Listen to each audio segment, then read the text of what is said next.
producer and the best actor. One more. Alam mo ba yung nanay mo kanina? Akala mo din nanay mo kanina.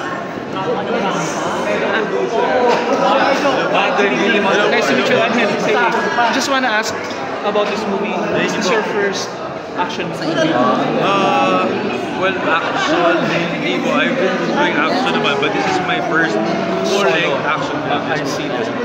What can the moviegoers expect for this film?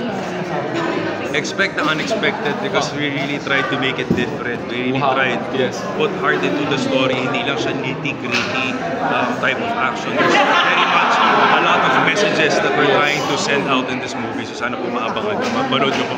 So aside from expect the unexpected, are there twists on each characters? Yes po. Practically, of course, I can't say it. Pero so each and every character, may kanya-kanyang buhay. Pero again, magkakasalubong kami dahil nga sa circumstance na hindi ninanais nila. Nagkaroon ng gulo, nagkaroon ng drugs and all this stuff. Hindi ko masabi, sorry. I'm trying to limit what I'm gonna say. But nagkaroon lang ng isang chaotic na scenario under Julia, kay Sid, and the rest of the gang. Tapos obviously nag-cross ang aming landas at doon na po nagsimula ang topa.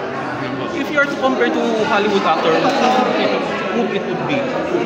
Sino? Nothing to compare, but if you feel like to compare yourself as to a Hollywood action star, who do you think you are?